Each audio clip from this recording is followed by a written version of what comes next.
Hello, guys and gals, me Mudahar, and sometimes you just need a little reset from all the bad things in life. So, ladies and gentlemen, I kind of ended last night off on a pretty sad note. To be real with you, there's a lot of things in life that leave me defeated. But there's some information out there that sometimes brings a little hope back and a little joy. And I think we might have honestly got the best news of the year. Now you might not know what the best news is. So, ladies and gentlemen, this is 101955 Bennu, an asteroid discovered on September 11th, 1999. Remember, kids, this is like what, a year or two before that day was considered naughty. Now, of course, ladies and gentlemen, what is so interesting about this asteroid, so to speak? Well, this asteroid, according to NASA, just had sugars essential for life found in their samples collected by their OSIRIS-REx spacecraft. Combined with previous detections of amino acids and nucleobases, we can see that life's ingredients were widespread throughout the solar system. I love NASA, I love JAXA, I love all the space agencies of the world. Because honestly, they're the only ones that make life worth living. Just knowing that we're not the only species out there and hunting for the great mystery of life beyond us is what I live for. Okay, listen, I already have said I was born way too late to explore the oceans. Back 400 or 500 years ago, there were people living on the other continents who were like, what? That's just water. You can't cross it and find land, you idiot. And then one person did. A few people did. And whoa, did we all just prove to each other that there was a world. There was a world beyond what we knew. But obviously, we know everything pretty much there is to know about Earth, kind of. So the next big frontier is space. But we're born too early to explore the stars because we really don't have spaceships or any of this crazy shit right now, okay? So for now, we kind of have to just be asking for messages out there. We have to just be detecting the pulses in space. So why is that Bennu asteroid, find good? Well, to give you an idea, I'm going to let NASA kind of explain this, but a lot of this was led by actual Japanese scientists at Tohoku University, okay? So they found sugars essential for biology on Earth. So for the first time in an extraterrestrial sample, 6 carbon glucose were found. Although these sugars are not evidence of life, their detection, along with previous detections of those amino acids, nucleobases, and carboxylic acids in the samples, show that there's the building blocks of biological molecules that are actually spread throughout the solar system. Now, I was talking to a bunch of people on the old forums. Okay, this is just a bunch of alien UFO nutjob speaking. But I kind of really was talking to somebody that was saying, man, if you kind of think about it, dude, what if we were from another planet? Billions of years ago, we crashed here. And we were just jizz from another galaxy that flew here and crash landed on Earth. And once the pot started wearing off, I was like, you know what? Maybe Cum Guzzler 44 was onto something. But ladies and gentlemen, obviously I keep my facts based in science. For life on Earth, the sugars deoxyribose and ribose are key building blocks of DNA and RNA respectively. DNA is the primary carrier of genetic information in cells, and RNA performs numerous functions. Without these two things, life as we know it does not exist.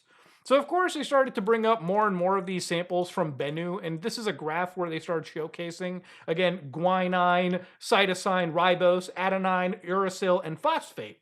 And, of course, glucose. Ribose and glucose are actually sugars that are essential to life literally on Earth. And it seems that a US and Japanese-led science team found that these samples existed in a fucking asteroid, which means that somewhere else in the universe is life. Now, of course, this is not a shock to me. It's just great when you kind of read this stuff, and it sort of makes this look more... the thing about it is ultimately, out of all this, we just want to know that there is just more and more evidence to life being outside. I think on a personal level, and I've always said this, there has to be smart, intelligent life outside, and we cannot be the only intelligent people in the universe. That would just be kind of a that'd be kind of a douchey way of thinking. That'd be kind of an elitist way of thinking. I think that life is able to flourish, maybe not as much as one would expect, but it has to exist in this vast void we call space, the galaxy. I mean, that's not just the building block of science fiction. That's the building blocks to hope itself. Okay, that there is life somewhere else out there. Now, obviously, when it comes to life outside the galaxy, aside from all this information, we as a human being, a species, have tried to communicate with life. So back in the 70s, we sent an image, we sent a transmission, the Arecibo message. So this was actually sent one time via frequency modulated radio waves, literally to send a message out to like Alamaus and shit. So for instance, this is a message, and I'll actually let you listen to the message really quickly. I think we can have it available.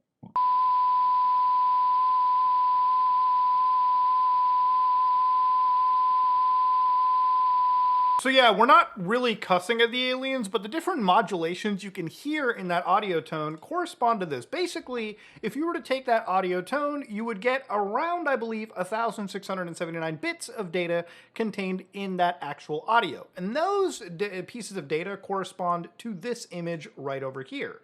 So you might be like, what is this gobbledygook? You've got what appears to be a human being, what appears to be some eyeballs with like beams shooting out. No, I'll actually translate what this image apparently is. So according to the graphic, they come out numbers 1 to 10. The atomic numbers of the elements hydrogen, carbon, nitrogen, oxygen, and phosphorus. And of course, that all makes up the deoxyribonucleic acid flowing within us. And then, of course, you got the formulas for chemical compounds that make up nucleotides of DNA, the estimate number of DNA nucleotides in the human genome, and, of course, the dimension of an average man, which is 5 feet 9 inches, the graphic figure of a human being red, and the human population, which at the time of this message was 4 billion people. We've far exceeded that, obviously. And, of course, you've got a graphic of the solar system and a graphic of the Arecibo radio telescope. So all of that combined would be picked up by Alamaus. Alamaus would process this into a visual, somehow, I guess, with their advanced technology as well, too. I'm sure they could. And they would be like, oh my god, hey, Glorkthar, we've got Alamaus near the Milky Way, or whatever they call the Milky Way, you know what I mean? or maybe they are in the Milky Way. I don't know, okay? It's crazy. We sent this message out, and we did not expect any read receipts for at least, I think, over 10,000 years. It's crazy. In fact, the telescope that I believe was for this, the Arecibo radio telescope, unfortunately, ladies and gentlemen, literally collapsed in 2020. And it seems like nobody is fixing this up. Nobody's going to make it better. It does serve as a great map for Battlefield 4. So that's about the lasting legacy of this thing. Now, of course, ultimately, ladies and gentlemen, there were hoaxes surrounding this. Like, for instance, this was the Arecibo responses, or at least one crop circle, for instance, where, again, we know that most crop circles, I think all crop circles, really, have pretty much been assumed to be obviously human beings, putting the stuff as hoaxes, right? And again, I say all because if you can prove to me one of these is made by an Alamau with distinctive evidence, I will get on my knees and I swear to God I will suck your cock dry if you can prove to me that aliens actually exist, because that's the kind of shit that I live for. Now, obviously, the Arecibo response ended up coming to look like this, okay? The Alamaus responded to us. They gave us their number pattern. They told us what's dominant in their systems and life forms. And, of course, this is what they look like compared to us. Big head, no big head. We're smart, full dum-dum. And, of course, instead of a normal telescope, they were using goat-see to send the message to us. Man, I love aliens, dude. I really do. I really love aliens, man. Now, of course, ultimately, it's not the only thing we've sent to space. There are other things that we put in. For instance, the Voyager Golden Record that consists of, at the time, what we consider to be humanity's best media, best information out for Alamaus to grab. I'm sure if there's even a larger species than us that is far more intelligent and capable, this would be a comedy hour Netflix special to them. Now, one of the scariest things about this kind of stuff is the Fermi Paradox. Now, again, this is one of those situations that I talk about where this really brings like doom and dread into me. One of my favorite games is Mass Effect, which is effectively all about the Fermi Paradox. Now, I like to think that because we live in a huge galaxy with, I would imagine, tons of different things going on. Look, the space is so big, I shit you not, that an intergalactic war could be happening right now. Okay, there could actually be war between species, all right? Thermo-global nuclear warfare, okay? Mass Effect could actually, Star Wars could actually be happening, okay? Space 9/11 could have just happened right now as we're speaking. But because space is so big, and because we're literally just like a tiny droplet of piss in a huge ocean, we wouldn't know. We would have no goddamn idea. But the thing about the Fermi paradox, and this is rather interesting, is one physicist back in the day, Enrico Fermi, was like, where is everybody, boys? And of course, that was a pretty honest, good question to have. Basically, the idea is that after the Big Bang, there is tons of time that has passed, billions of years, and Earth is a planet is born, other planets are born, and then this is us in the present day. In fact, there's an amazing observatory, if you ever get the chance in LA to go to it. It's the observatory in LA has this like exhibit where you can sort of like see life or like the timeline of the universe from the very beginning, and so much has happened, and it's crazy, right? Like, what is the average lifespan of a human being? Not even like 100 years. So we literally are just like a tiny sliver, okay, in this grand time that we call Earth, in just the universe, right? Like, Earth alone it has been here for billions of years. We are just a tiny, tiny, tiny, tiny inconsequential fraction of time in this space. It almost gives you like, I don't know, like the closest thing to describe is like vertigo. You know, that feeling where you like look down from like a big height and it's like, whoa. You're just like, whoa, there's a lot going on here. But one of the things about the Fermi paradox that really like hits me a lot is the thing called the Great Filter. Now, according to an apt illustration right over here by Wait But Why, they actually showcase that, or at least the explanation is at some point life starts here. Okay, so all these green little strands are different life forms, okay? And these other yellow lines, these toothpicks, are more evolutionary leaps that are commonly achieved, okay? So at some point, evolution kicks in, a bunch of species survive, another piece comes in, species keep advancing. And then at one point, a evolutionary leap comes that is currently so difficult that very few species can make it. This is where most species tend to effectively die. And the few that do make it eventually end up on their way to something known as a Type 3 civilization. Now, a Type 3 civilization, for anybody that doesn't know, is based upon something known as the Kardashev scale.